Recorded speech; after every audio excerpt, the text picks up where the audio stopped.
Welcome to episode 1 of the Average Angler Family Adventures.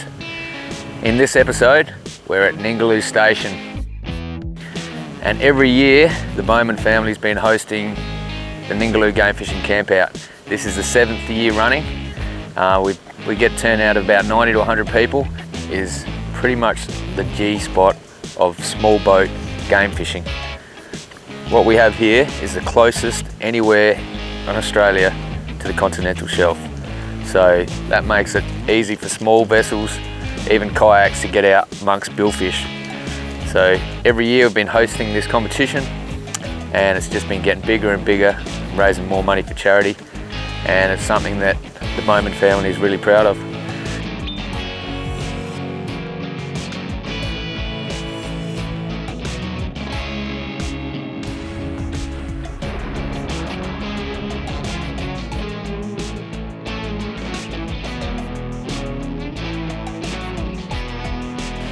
So look at this paradise, it's just amazing. So we're just about to see another awesome sunset. So join my family, Rachel Bowman, my wife, my talented little son Levi, and my father-in-law Johnny Novak, as we tackle some great fish and host a competition, and hopefully we'll get to talk to a few of the people that are regulars that come up and see how they think about the Ningaloo Game Fishing Campout.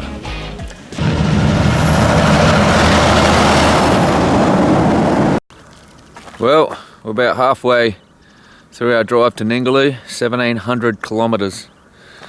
So it wouldn't be a drive to Ningaloo without hitting a 6-foot kangaroo. That's already ticked off the list. Poor kangaroo didn't quite make it, but we're still on our way. Just a slight little dent. These bull bars really do the trick. And we'll be there in another 8 or 9 hours. Can't wait. Let's do it.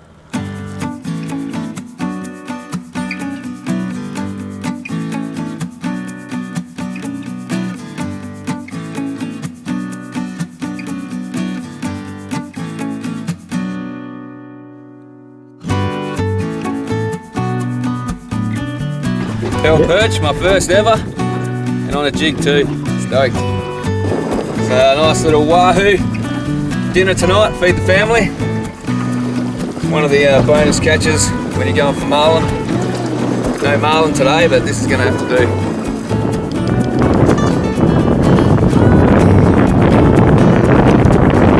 Just going popping for some spangled emperor here at Ningaloo. Basically you just got to look for these bommies, which are the big round coral bommies that sit near the surface. We're only about 4 metres of water. Just keep casting and popping. Eventually you get one.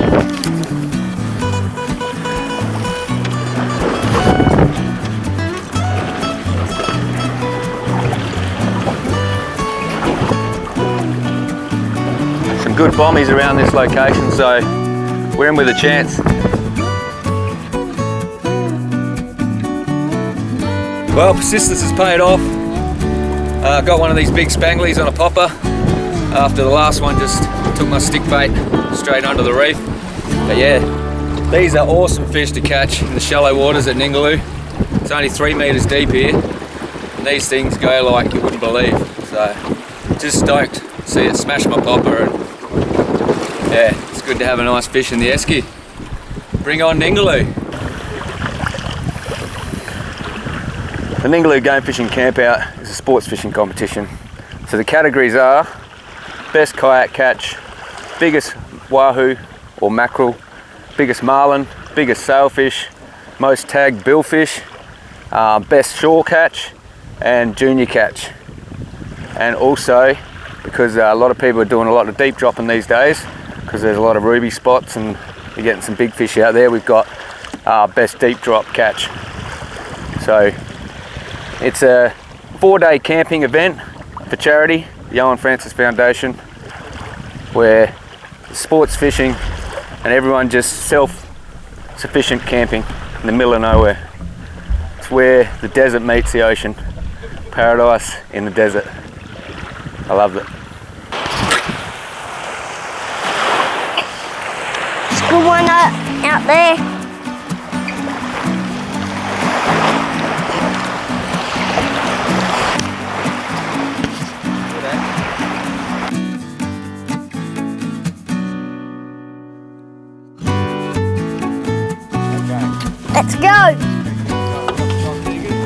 Check, check, check.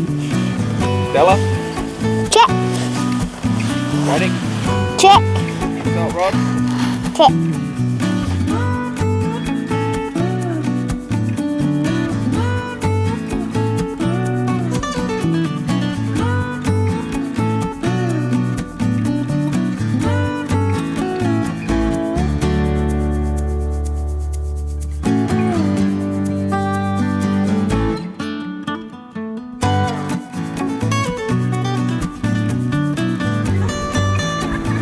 What is it? Yes! The valley! Drag him up!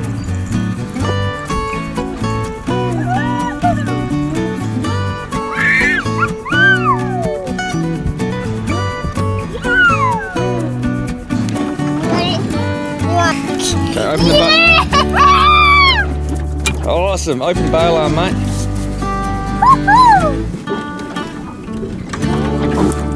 This is my first cod. You've caught them before. Caught a cod. Yeah.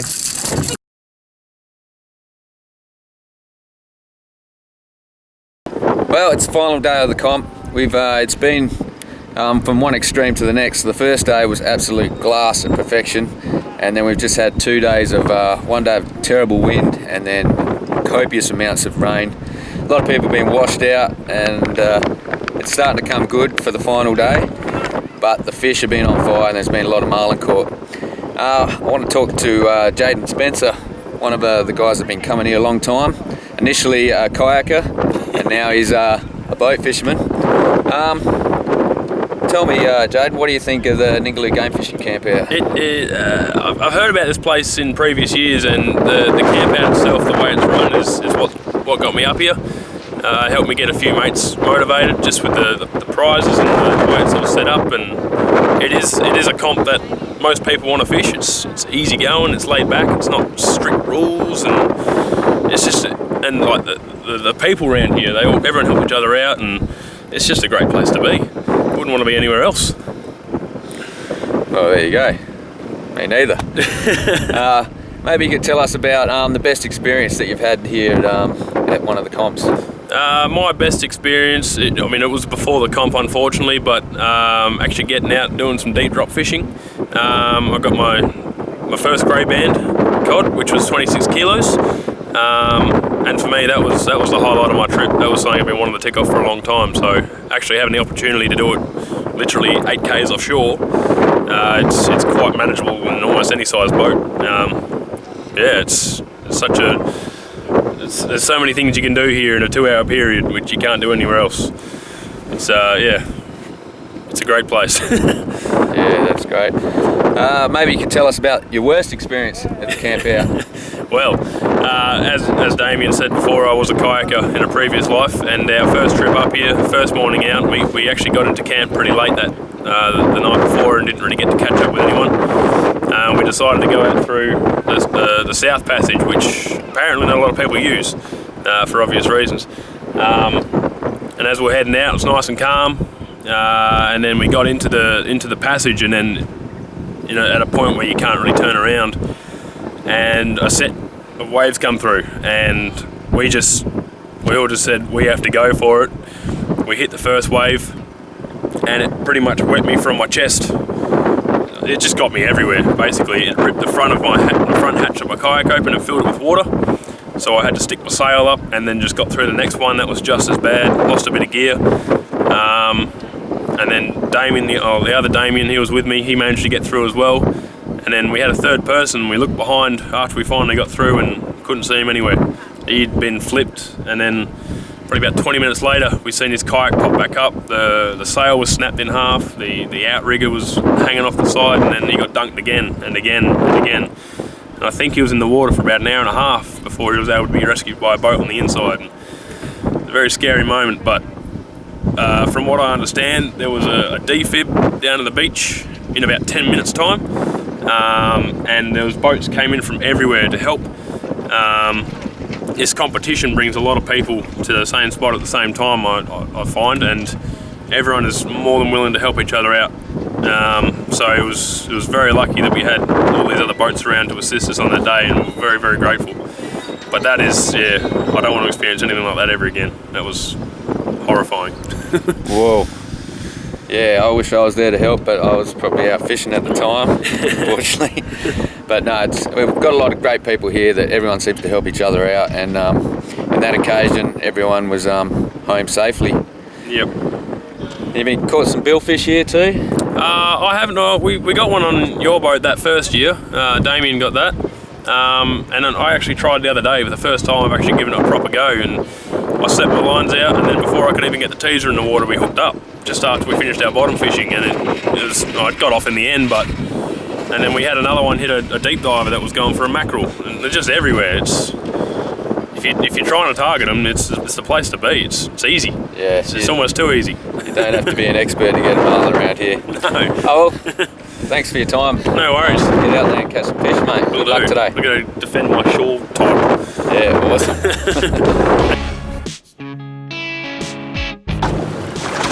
Whoa! Whoa! Film! Video! Sharks trying to attack the boat or something. Sharks just swam into the boat.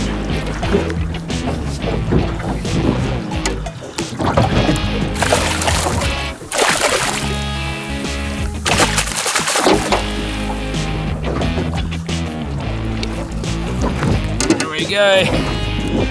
Look at that. It's lovely, yeah. On an autumn leaf jig. One of my own insult jigs. Nice spangly. And Johnny had the same drop, big red emperor. Woo! Get a jump. Maybe. Whoa!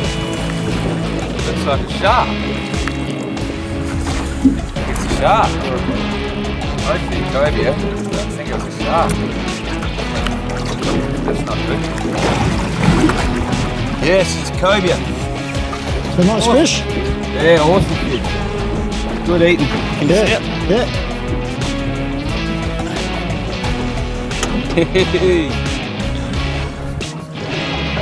Yeah.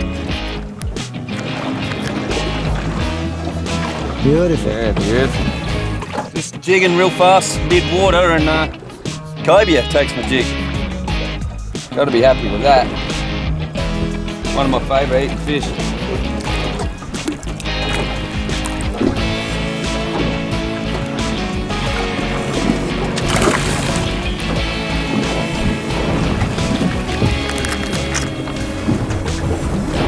Well, this is what the Ningaloo Game Fishing Campout's all about.